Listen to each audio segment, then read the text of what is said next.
No one in the Galactic Empire paid much attention to the blue planet called Earth.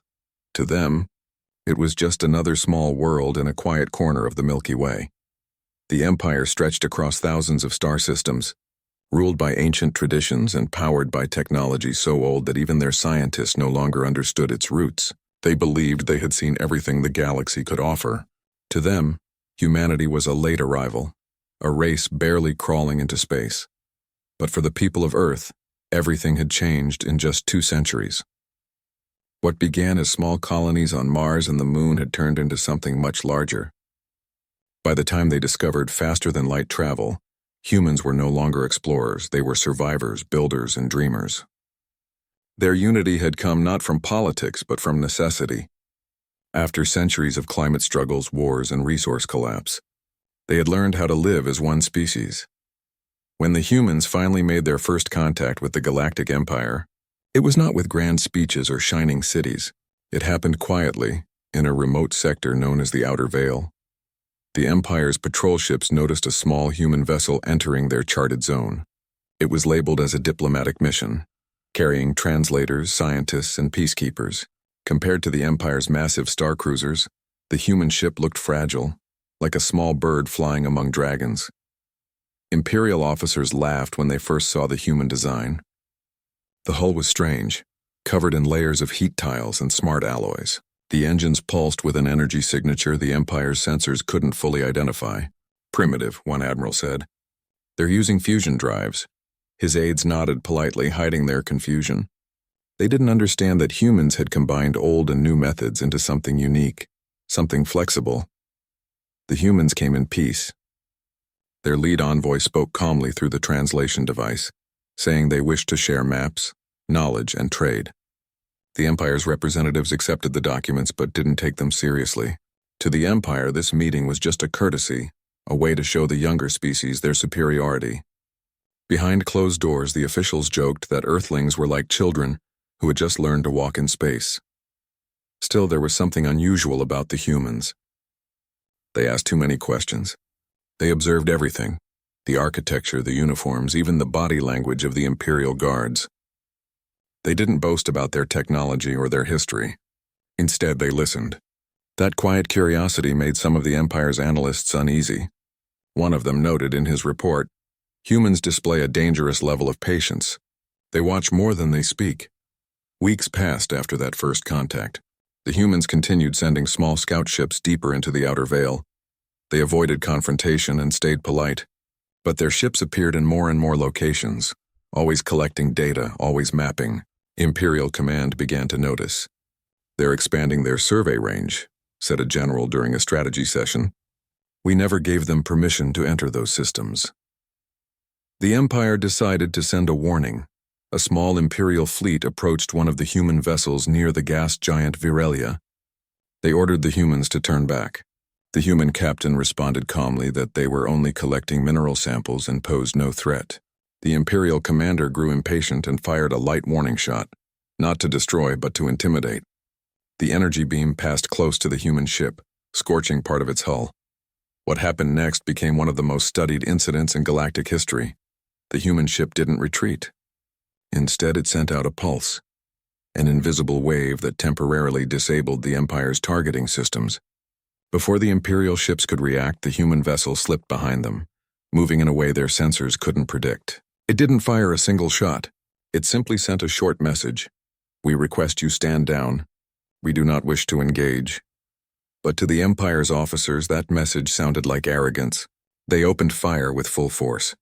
Within seconds, bright flashes filled the void. Yet, to everyone's surprise, none of the blasts hit.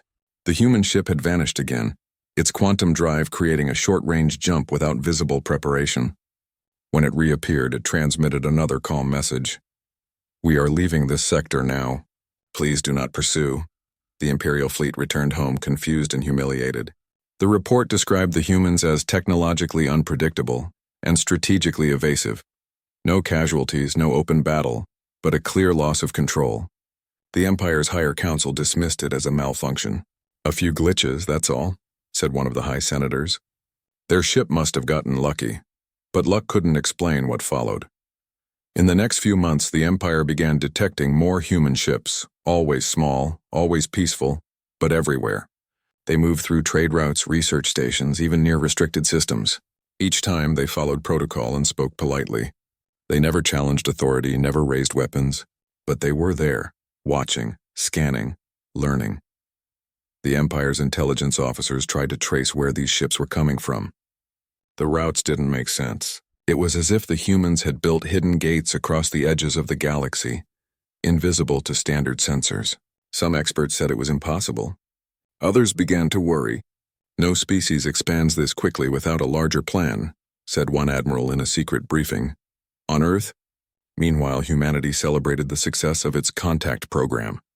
News channels showed images of alien cities, of human diplomats walking under strange skies. People were proud, hopeful. They didn't know about the tension building across the stars. For them, it was the dawn of unity. For the Empire, it was the beginning of doubt. Then came the first whisper. It started as a rumor among the Imperial fleet stationed near the border. The humans were only sending scouts. Someone claimed to have intercepted a human transmission mentioning something called the main fleet. The message was fragmentary, distorted, but one line stood out. Hold positions. The main fleet hasn't even arrived yet. The words spread like wildfire. In the Empire's taverns, in the officer mess halls, even in the Senate corridors, people repeated them. The main fleet hasn't even arrived yet. What did it mean? Were these small ships just the front line of a much larger force? Some laughed it off, saying it was an exaggeration. Others weren't so sure. After all, no one had ever seen where the humans came from or how many of them there were. The Empire sent probes toward Earth's region of space to investigate. Most of them didn't return. The few that did brought back strange data, distorted readings, gravitational anomalies, and signals that couldn't be decoded. One probe recorded a massive energy fluctuation near a human-controlled star system before it was destroyed. Whatever it saw, it was wiped clean from its memory core. By now, the Empire's leadership began to worry. Meetings grew heated. Some argued that the humans should be brought under control before they became a threat. Others urged caution, saying aggression could lead to disaster. But pride clouded their judgment. The Empire had ruled unchallenged for millennia. They couldn't accept the idea that a young race from a small blue planet could shake their foundations. Still, a few wise voices remained. One old historian, who had studied the fall of ancient civilizations, warned the council in a quiet tone. Every empire believes it is eternal until it meets something that reminds it of its limits. Perhaps these humans are that reminder. The warning went ignored. As the humans continued to move deeper into galactic space, more Imperial ships began shadowing them. Both sides avoided open conflict, but the tension was like a silent storm waiting to break. The humans acted calmly, respectfully, but always with a strange confidence, as if they knew something no one else did. At the edge of known space, in a quiet sector filled with drifting asteroids, a small group of human ships gathered one night. Their lights blinked in the darkness like distant fireflies. Inside one of those ships, a commander looked out at the stars and said softly to his crew, "They think we've already shown them everything, but they haven't even seen us yet." Far away in the Imperial capital, an admiral reviewed the latest report on human movements. He frowned at the data, then leaned back in his chair.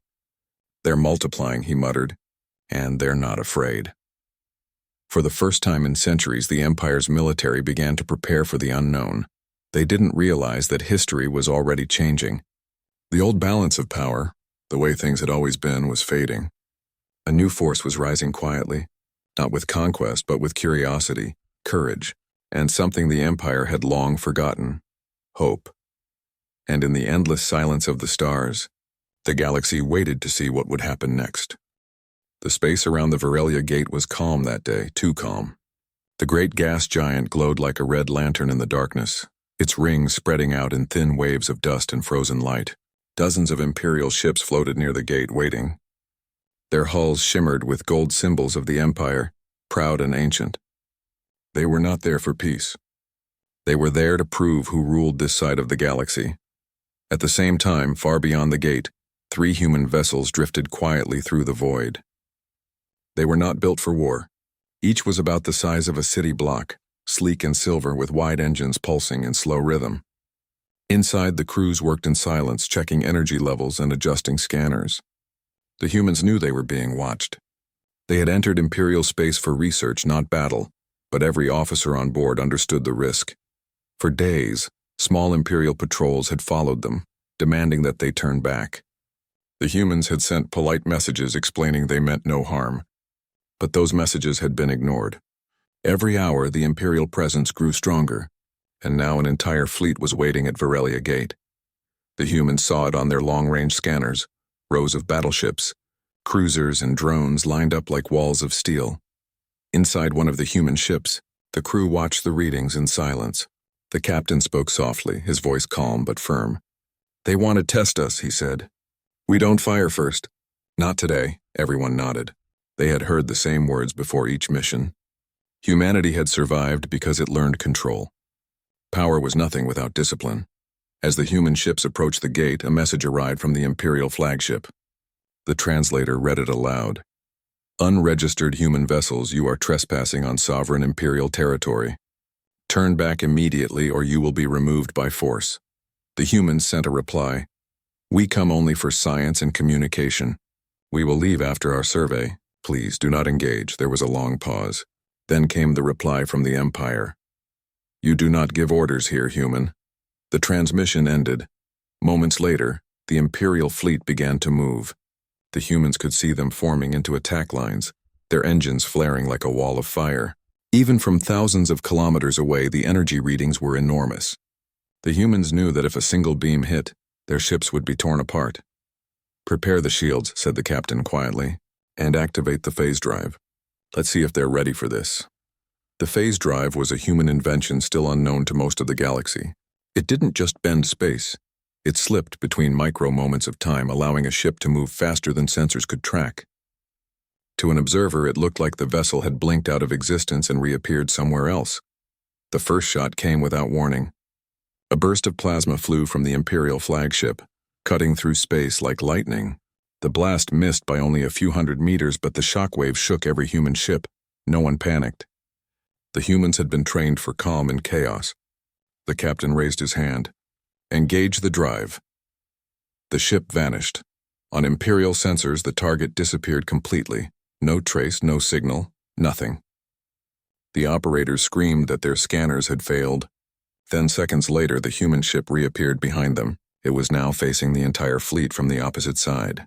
The Imperials tried to turn their guns, but before they could, their systems went dark. A silent pulse spread from the human ship, invisible but powerful. It scrambled the fleet's communications and disabled half their targeting controls. For nearly 30 seconds, the Empire's war machines were blind. Then a new human message appeared on their emergency channel. "We ask again, stand down. We do not wish to fight." The Empire didn't listen. More ships fired. The space around Varelia lit up like sunrise. Beams of energy crossed the darkness, chasing shadows that were no longer there. The humans moved faster than the Imperials could comprehend. Their vessels didn't fight back. They dodged, hid, and disappeared again. It was like watching ghosts dance around giants. From the Imperial command bridge, officers shouted orders that made no sense anymore. Their screens showed a dozen human ships when there were only 3. Their sensors read empty space when enemies were right beside them. Nothing fit their logic. One frustrated commander shouted, "They're using cloaking devices." But it wasn't cloaking. It was something far more advanced. The humans were folding tiny layers of space-time around their ships, creating false echoes.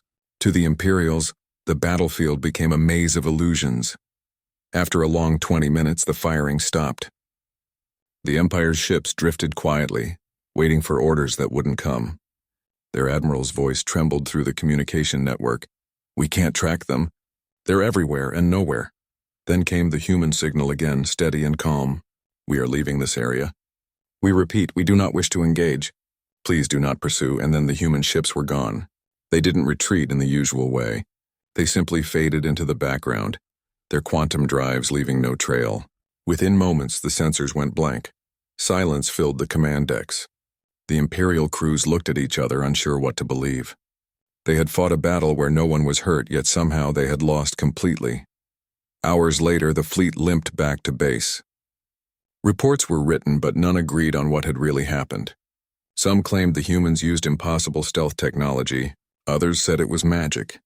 A few believed the ships had never been there at all.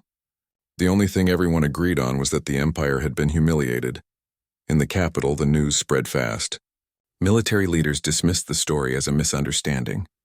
No proof, they said. Just a few malfunctions and overreactions. But whispers told another story.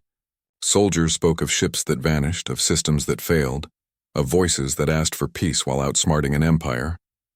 Among the Empire's people, curiosity began to grow. Who were these humans? How did they build ships so small yet so powerful? Why did they fight without firing? For the first time in centuries, the Empire felt uncertain. Meanwhile, on Earth, the event at Varelia Gate became classified. Only a few officials knew what had happened. The humans didn't celebrate or boast. They simply recorded the data and moved on. Their leaders believed knowledge was more valuable than pride. The goal was not war, it was understanding. Yet inside the fleet's command center there was quiet concern. The humans had seen how aggressive the Empire could be. They knew that curiosity alone wouldn't stop another confrontation. Preparations began in secret. Communications officers spoke in code, engineers upgraded shield grids, and scouts mapped new routes through uncharted space. They didn't plan an attack, they planned protection. Back in the Empire, confusion turned into argument. The Senate demanded answers from the Admiralty. How could a few untested ships escape an entire fleet? The admirals blamed faulty sensors, claiming there had been environmental distortions near the gas giant. But the lower officers knew better. They had seen it with their own eyes, humans outmaneuvering a force 50 times their size. One junior officer dared to speak openly during a closed meeting. If that was only their scouting fleet, he said, what happens when their real fleet arrives? The room fell silent. The phrase spread again through the Empire. The main human fleet hasn't even arrived yet. No one knew who said it first, but everyone repeated it. The words carried fear and fascination. The thought that humanity might have something even greater waiting beyond the stars was both terrifying and exciting. In the outer colonies, people began to question the Empire's strength. Traders whispered that the humans had ships invisible to sensors. Pilots claimed they had seen lights moving faster than anything known. The stories grew, and with them a quiet respect began to form. A respect born from awe. The Empire tried to control the narrative. Propaganda networks broadcast messages calling the humans harmless wanderers, claiming the so-called battle was a training exercise. But soldiers who had been there knew better. They spoke softly in taverns and barracks, describing how the sky lit up, how their screens went dark, and how a calm human voice told them to stop fighting. One of them summed it up simply. They could have destroyed us, but they didn't. That sentence spread faster than any rumor. It planted a seed, one that would grow in the years ahead. For the humans, the lesson was also clear. They had shown restraint, but they had also revealed too much. The Empire now knew they were not as weak as they appeared. And once fear took hold in powerful hearts, it never stayed quiet for long. As the last human scout ships returned home, a silent agreement passed among the captains. The next phase would be different. They had to prepare for whatever came next, whether peace or war. The Empire had seen their light, but only a small glimpse. And far beyond the stars, deep in uncharted regions where signals faded and maps ended, something vast began to move. Massive ships, still hidden, adjusted their positions, waiting for orders. The humans called it the Fleet of Dawn. No one in the Empire knew it existed yet. But soon, they would. The news of the Varelia Gate clash spread through the Galactic Empire like a quiet storm. No one knew the full truth, but everyone had heard something. Some said the humans used strange light weapons. Others whispered that their ships turned invisible. A few believed they had used tricks of time itself. But inside the imperial capital, the leaders refused to admit what had really happened. They called it an incident. They said the human vessels had caused confusion with illegal energy experiments. They claimed the fleet at Varelia had never been defeated. The official story was simple. Nothing unusual had happened. The Empire had used this kind of lie for centuries. Whenever something challenged their power, they buried it under reports, paperwork, and silence. And yet, deep inside, the doubt had already begun. In the great marble halls of the Senate, The topic of humanity came up again and again. The senators sat in long rows, their robes glowing with gold threads. They spoke in calm tones, but everyone could feel the tension. One senator stood and said, "These humans are nothing to fear. Their ships are small. Their technology is untested. One mistake at Varelia does not mean weakness." Another senator replied, "But our fleet's own recordings show impossible data. The human ships disappeared from sensors. How do you explain that?" The first senator smiled coldly. "Glitches. You've seen our systems, old but complex. A few errors in a computer do not mean we face a new enemy." And just like that, the argument ended. The Senate recorded the session, stamped it with an official seal, and moved on. The Empire chose denial over truth. Still, not everyone believed the lie. In a quiet office far below the main tower, a small group of researchers gathered around a projection screen. They had received the raw sensor data from Varelia Gate, footage that the military had tried to delete. The scientists watched the playback in silence. The image showed 3 small human ships surrounded by 50 Imperial war cruisers. Then in a flash, the human vessels vanished, no explosion, no trace. Seconds later, every Imperial ship's targeting system failed. The log ended abruptly with static. One of the scientists leaned forward. "That's not a malfunction," he said softly. "That's a controlled event. They disabled our systems without firing a shot." The others nodded but said nothing. They knew speaking publicly could cost them everything. The Empire did not like questions it couldn't answer. Still, word spread quietly through back channels, among scientists, engineers, and young officers who still believed in truth. They began calling the humans the Invisible Ones. Meanwhile, the Emperor's High Council met behind closed doors. They didn't trust the Senate, and they didn't trust the people. They wanted to know what the humans truly were. The head of intelligence presented his report. "The human race is small. Their total star territory covers less than 1% of our Empire's borders. Their technology level, according to current data, should not exceed our standards." The Emperor frowned. "Then how did they blind 50 of our ships?" The intelligence officer hesitated. "We don't know. Our scientists believe they might have discovered a new method of energy manipulation. Or maybe," another advisor said sharply, "they found something older than we understand." That single line changed the room's mood. Everyone looked uneasy. The Empire had built its power on relics, ancient technology found in forgotten ruins built by civilizations long gone. What if the humans had found something similar? But the Emperor waved his hand. "No, they are only human. Simple creatures. They talk of peace because they are afraid. There will be no further discussion. File this incident away." And so the Empire decided to pretend nothing had happened. But pretending could not stop the truth from spreading. In military academies across the Empire, young officers whispered about the battle. They had seen the leaked footage, shaky and blurred, but enough to show the impossible. Some admired the humans. Others hated them. Many just felt confused. One cadet asked during a lecture, "If the humans are so weak, why did our fleet return damaged?" The instructor froze, then changed the subject. "Discipline is more important than curiosity," he said quickly. But curiosity was spreading faster than discipline. Across the Empire's vast colonies, traders and explorers began sharing stories of human ships appearing near mining worlds. Always polite, always asking questions, never attacking. Some Imperial citizens started to like them. "At least they speak kindly," one trader said. "Not like our own officials," but others saw danger.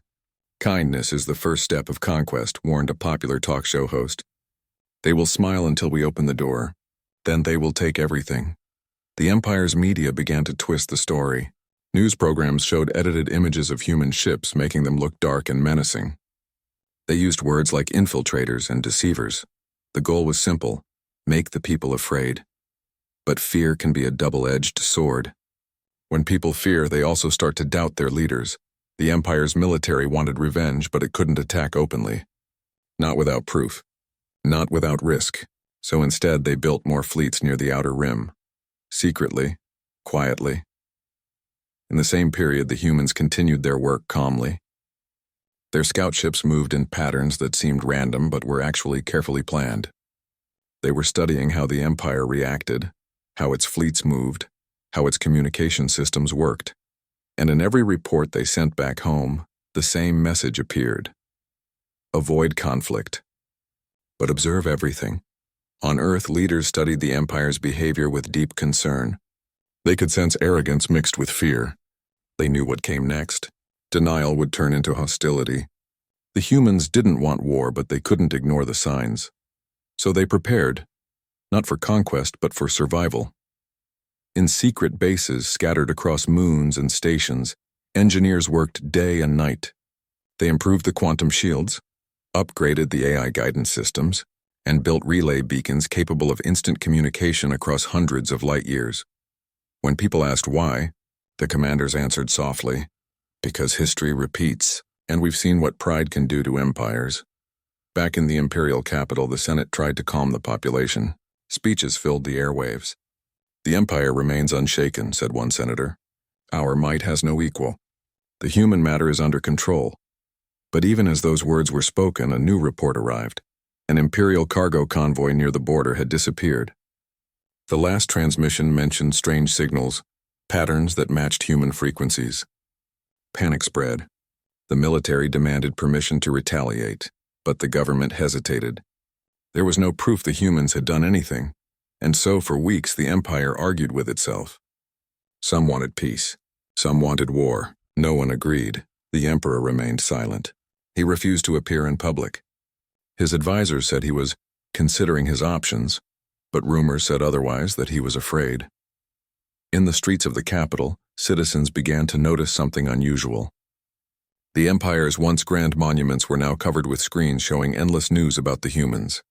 Some felt inspired, others exhausted. A quiet unrest began to grow. "Why are we afraid of them?" people asked. "Why hide the truth?" But the government continued its denial. The empire's news channels declared victory after victory, even though no war had been fought. "The human threat is exaggerated," they said. "Our fleets are strong. Our future is secure." It was a lie told so often that even the liars began to believe it. And yet, deep in the cold edges of the galaxy, something else was happening. Imperial scouts searching for human bases started reporting strange phenomena: mass shadows in space, gravitational distortions, and flashes of light that vanished as quickly as they appeared. They couldn't identify the cause, but one report ended with a chilling line: "If this is the main human fleet, then they are far beyond our understanding." The report never reached the emperor. It was buried under hundreds of other documents labeled classified, but whispers of it still escaped. Soon even the most loyal officers began to question the empire's silence. They had seen enough to know the truth. The humans were not just explorers. They were something more, something the empire had not seen in thousands of years, a new power rising. Yet the empire continued to pretend. The Senate held banquets, the admirals smiled in public, and the emperor gave another speech about unity and strength. But under all that glitter, the fear was real. Every leader, every soldier, every citizen could feel it. Something was coming, something the empire was not ready for. And far beyond their reach, at the edge of the galaxy, human ships watched quietly, recording everything. They didn't send threats. They didn't demand tribute. They only waited, patient, calm, and focused, because they knew something the empire had yet to learn. True power doesn't need to shout. And while the empire drowned itself in pride and denial, humanity was preparing for the day when silence would end, and the real story of the galaxy would begin. The outer edges of the galaxy were silent, too silent. The stars out there shone dimly far apart, scattered like tiny lanterns floating in an endless sea. Few travelers ever came that far. Even the Empire's ships rarely ventured beyond the rim, calling it the empty reach. But now, something was moving in that emptiness. It started as faint readings, small fluctuations on deep space sensors. Imperial observers first thought it was just background radiation, or maybe drifting asteroids. But as the weeks passed, the signals grew stronger. They came in patterns, rhythmic and precise, as if someone or something was moving with purpose. The Empire's analysts tried to decode the data. It could be old satellites, one said, or maybe natural gravity waves. But the patterns didn't match anything natural. The readings pulsed in a steady formation, like the heartbeat of a living fleet. At first, no one wanted to believe it. The Senate had already dismissed the idea of a main human fleet. They had called it a rumor spread by frightened soldiers. Yet the whispers kept returning. From the mining colonies in the outer sectors to the trade posts near the rim, people began reporting strange lights in the distance, lines of shining dots that moved together across the stars, silent and slow. Some said they looked like ghost ships. Others swore they saw enormous shadows passing across nebula clouds. The Empire ignored the reports at first.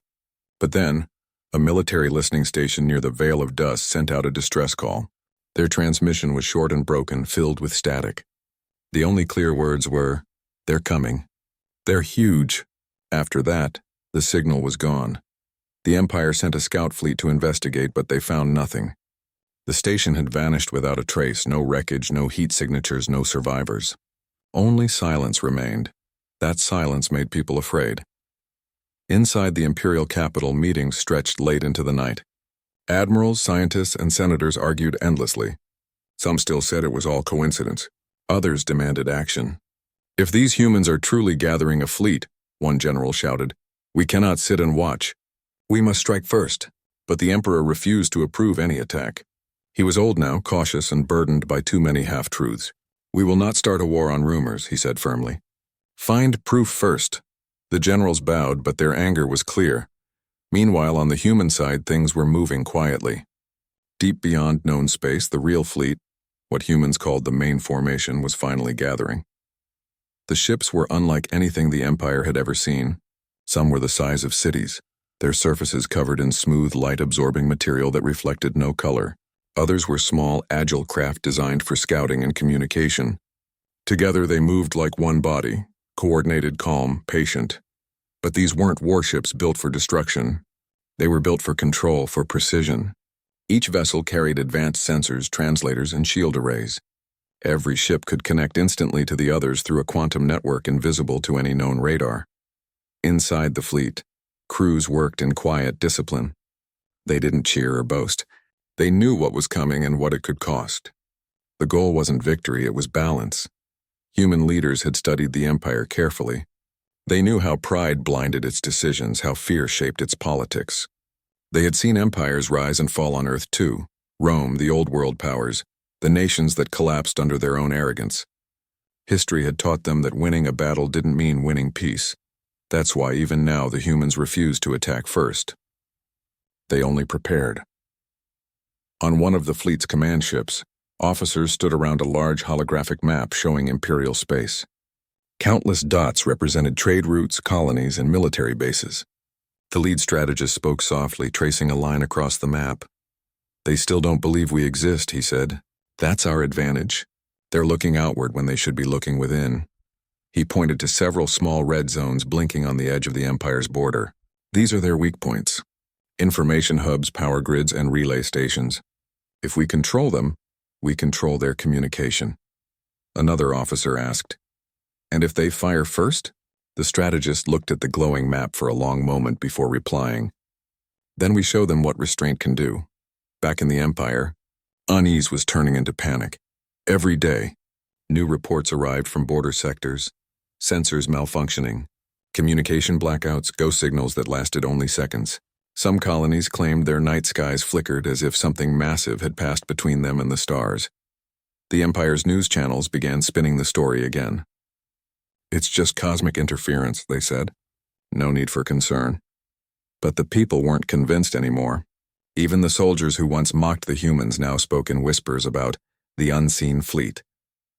On the lower decks of one Imperial carrier, two mechanics argued while repairing a damaged sensor array. "You really think they're coming?" one asked. The other shrugged. "I don't know. But if they are, I hope they're not like us." "What do you mean?" "I mean, maybe they won't destroy everything they touch." The first mechanic laughed softly, but there was no humor in it. They both went back to work, avoiding each other's eyes. Far from them, in the Empire's top-secret intelligence division, a small group of analysts had been ordered to track all deep space anomalies. They worked day and night, comparing readings from every corner of the galaxy. Then one evening, the data finally aligned. The anomalies formed a pattern, a curved line stretching across the outer rim, heading straight toward the Empire's central territories. The analyst in charge stared at the map, unable to believe it. There were hundreds of mass signatures, maybe thousands, each one the size of a large ship. He ran the simulation twice. Then again. The result didn't change. He sent the report to his superior with a single note. This is not random movement. It's a formation. By morning, the entire high command had seen it. Some refused to believe. Impossible, one general said. They don't have the resources. But others fell silent, staring at the numbers. The human race was smaller, yes, but every reading showed precision, coordination, and scale. Whoever led them had a plan far greater than anyone had guessed. As fear spread, the Emperor called for secrecy. No one outside this room must know, he said. If the public hears that a foreign fleet is approaching, panic will destroy us faster than war. The generals agreed, but deep down they knew it was already too late. Rumors were spreading on their own.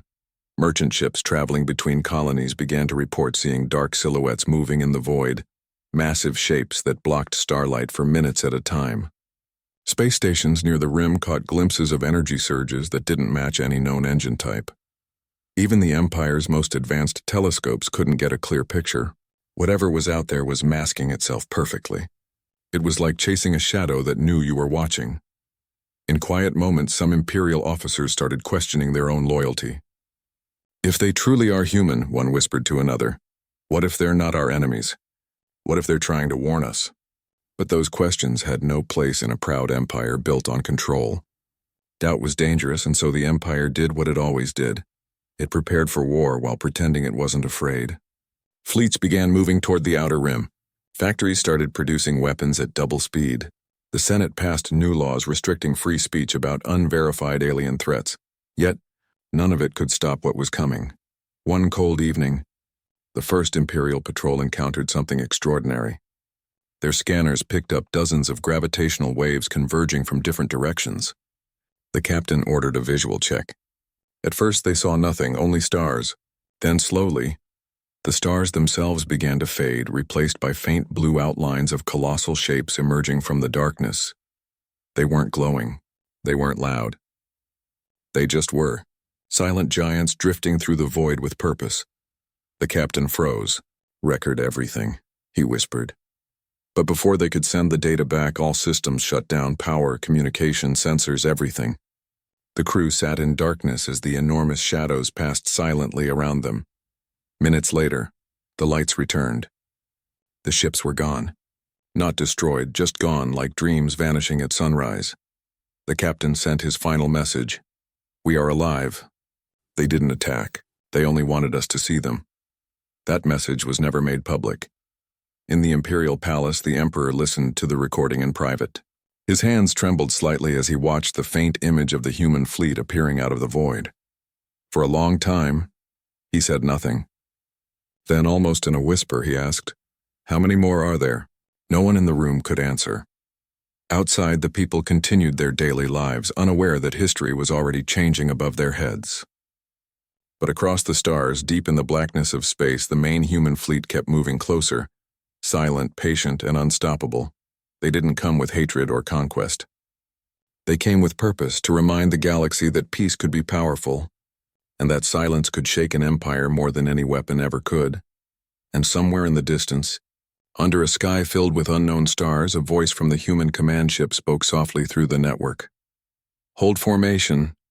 Wait for the signal. Let them see our shadow before they see our light. The message echoed through the fleet, and thousands of ships adjusted their course together, steady and calm. The humans had arrived at the edge of destiny, and the Empire still low-key. For weeks, the galaxy held its breath. Every telescope, every radar, every watchtower pointed toward the edge of known space. The Imperial government had stopped denying the truth. Something massive was coming. At first, no one could see it with the naked eye. The human fleet moved silently, cloaked in the emptiness of space. But even invisible things leave traces. Strange magnetic waves passed through the outer colonies. Communication lines flickered on and off. Energy readings spiked without reason. People could feel it even before they saw it. The air in the cities felt heavier. The stars seemed to shine differently. Every night, children asked their parents what was happening. And the parents had no answer. In the capital, the Emperor ordered a state of high vigilance. Massive defense stations were activated across the galaxy. Giant cannons as long as small moons began to charge. Fleets of destroyers lined up in perfect formations, engines humming like thunder. To the Empire, it looked like strength, but deep down everyone knew it was fear disguised as power. Scientists tried to predict when the human fleet would arrive. Some said days. Others said hours. Nobody could agree. The humans had mastered stealth in ways the Empire couldn't understand. It was like trying to track a ghost that could step through light itself. Then, one quiet morning it happened. The stars changed. Across the galactic rim, the black of space began to shimmer, as if someone had torn the fabric of the universe. The faint glow spread in a long curve, stretching from one end of the horizon to the other. At first, people thought it was some kind of cosmic storm, but soon the truth became clear. Ships, thousands of them, were emerging from subspace. They came out in silence one after another, glowing faintly like lines of light in the darkness. They didn't move randomly. They moved like a single living being. Each ship fell into formation instantly, linking into a vast, endless pattern that covered the sky. From every planet, people looked up and froze. The fleet was so massive that it seemed to block the stars themselves. It wasn't just a fleet. It was a horizon made of metal and light. In the Imperial Senate chamber, alarms blared as data poured in. The readings were beyond comprehension. Energy signatures higher than anything recorded in galactic history. Gravitational distortions off the scale. One officer whispered, "There are too many. We can't even count them all." Another replied in a trembling voice, "That's because you're not counting ships. You're counting cities." For these weren't ordinary warships. Each vessel was large enough to hold entire populations. They carried farms, oceans, even forests within them, floating worlds moving in unity. The Empire's admirals scrambled to form a response. Fleets were deployed toward the outer edge. Orders shouted through crackling radios. Yet deep inside, every commander knew this was not a battle they could win. The first Imperial scouts approached the human formation. As they drew near, their systems began to fail. Engines flickered, targeting sensors went dark, and radio channels filled with nothing but static. The ships didn't explode, they just stopped. When communication finally returned, the scouts reported something no one had expected. The humans weren't pointing weapons at them. In fact, their ships' weapons were powered down. They simply hovered in formation, waiting. It was an act that confused the entire galaxy. Why would a fleet so powerful refuse to fire? Why would an army that could crush worlds simply stand still? Across the Empire, fear mixed with curiosity. Even the Emperor himself sat silently in his chamber, watching the live feed of the fleet stretching across the sky. His advisors spoke in hurried tones, but he wasn't listening. He could only stare. "What do they want?" someone finally asked. No one knew. Out in space, human commanders observed quietly. They watched Imperial ships struggling to stay calm, scanning, retreating, approaching again, trying to understand. But the humans did not react. Their fleet remained steady, lights dim, weapons sealed. Then slowly the first signal arrived. It wasn't a demand. It wasn't a threat. It was a message of peace, broadcast in dozens of galactic languages. The words were simple. "We come not to destroy, but to show what unity can do." The message echoed across every major planet, relayed by Imperial satellites before the government could stop it. People from every world heard it. Miners in the cold moons, workers in the factory belts, children in the city towers. For the first time, the Empire realized that this wasn't a war. It was a revelation. The humans had come not to conquer, but to demonstrate something the Empire had forgotten, that cooperation and understanding could be stronger than fear and pride. Still, the Empire's military couldn't stand idle. The admirals, afraid of appearing weak, ordered their fleets to test the human defense. Hundreds of Imperial cruisers moved forward, engines roaring, weapons charging. They launched a wave of energy missiles toward the human fleet. The sky turned bright white as the attacks rushed forward, but before they could hit, everything stopped. Every missile, every beam of light froze mid-space, suspended as if time itself had hesitated. The human ships emitted a soft glow, and then one by one the Imperial weapons simply dissolved into harmless light. The human fleet hadn't fired a single shot, yet the Empire's most powerful weapons had become useless. A voice from the human command network spoke again. calm and steady. "We do not destroy. We disarm." The entire galaxy heard it. In that moment, fear began to turn into awe. The Empire's fleets drifted quietly, their crews watching in disbelief. The humans could have wiped them out, but they didn't. They had the power to end civilizations, yet they chose restraint. On one of the Imperial ships, a young officer removed his helmet and whispered, "If this is what they call strength, then we have been blind for too long." The broadcast reached even the farthest colonies. People began questioning their government. For years they had been told that humans were dangerous, unstable, and inferior, but now those same humans stood in the sky like protectors, refusing to harm anyone. On the Imperial capital world, citizens filled the streets to watch the skies. The fleet above shimmered gently, each ship reflecting sunlight across the clouds like waves of silver glass. Children pointed upward in wonder. The old wept silently. In the palace, the Emperor finally rose from his chair. His face was pale but calm. "We cannot fight what we do not understand," he said quietly. "Open a channel. I will speak to them myself." The communication took time to establish. The frequencies between the two civilizations were different. But when the connection finally opened, the Emperor saw the human representatives on his screen. Calm, patient, and unarmed. No titles. No crowns, just people. The Emperor took a deep breath and spoke. "You have come far," he said. "Why?" The reply came gently. "To remind the galaxy that we are not here to compete. We are here to coexist. Your empire has ruled through fear, but fear cannot last forever. It always breaks under its own weight." There was silence. The Emperor lowered his gaze. He was old enough to understand truth when he heard it. In that silence, something inside the Empire shifted. Generals who had spent their lives in war began to doubt their purpose. Citizens who had lived in obedience began to question their leaders. The galaxy had seen many empires rise, but none had ever faced defeat without a single shot fired. Hours later, the human fleet began to move again, but not closer. They turned slowly, repositioning themselves in a perfect spiral above the Empire's worlds. Then from each ship, beams of light spread outward like threads weaving across the sky. Within minutes, those threads connected into a massive network, a living web of energy that stretched across entire star systems. Imperial scientists panicked at first, fearing it was an attack. But instead, something extraordinary happened. All of the Empire's failing satellites came back online. Their broken communication networks stabilized. The energy shortages that had plagued poor colonies for decades vanished overnight. The humans were restoring what the Empire had let decay. Messages from distant worlds began pouring in, people cheering, crying, thanking whoever had brought their lights back. The Emperor watched all of it from his balcony, his voice breaking as he whispered, "They have done in hours what we could not do in centuries." Far above, in the heart of the fleet, human commanders looked at the data. Energy flow stabilized. No resistance detected. The operation had succeeded. One of them spoke softly. "The message is delivered. The choice is theirs now." As the day ended, the sky glowed softly with the reflection of the human ships. They didn't leave. They simply hovered, silent guardians reminding everyone that power didn't have to mean destruction.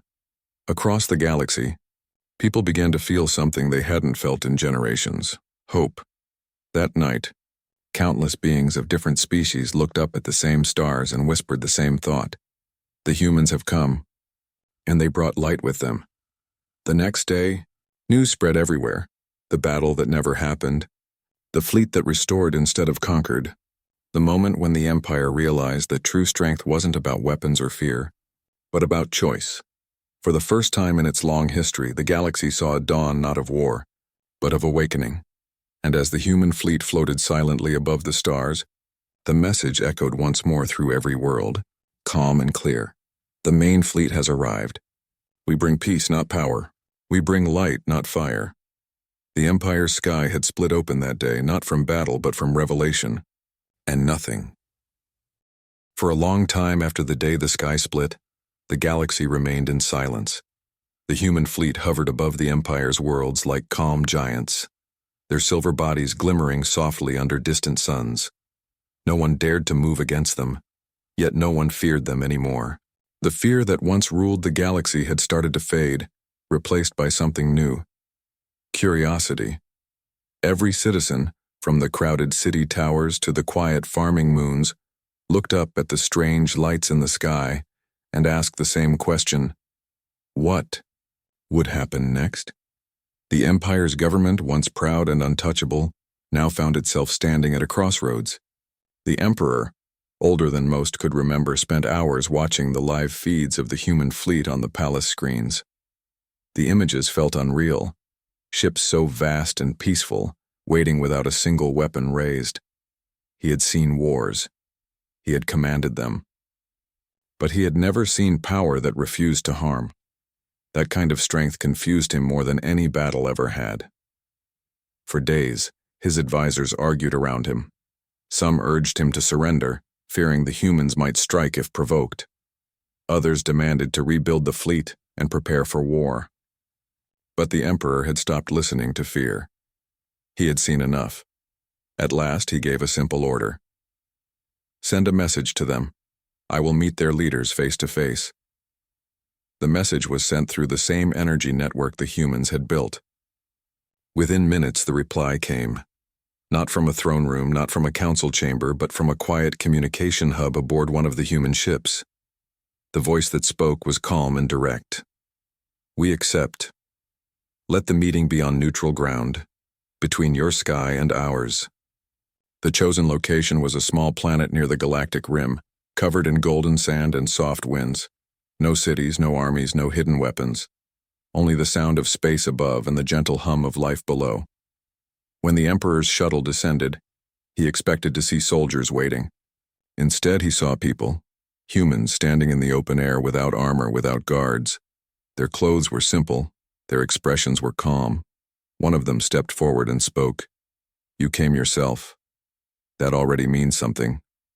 The Emperor nodded, his eyes filled with quiet respect. I had to see you, he said, to understand. The two groups walked together along the ridge of the golden dunes. Above them, the twin suns shone through thin clouds, and the vast shadow of the human fleet hung faintly in the sky like a watchful spirit. There were no long speeches that day, no arguments, just truth. The humans explained what had happened beyond the Empire's borders, their long journey, their discovery of technologies that allowed them to connect across light years instantly, their hope to share what they had learned instead of conquer what others built.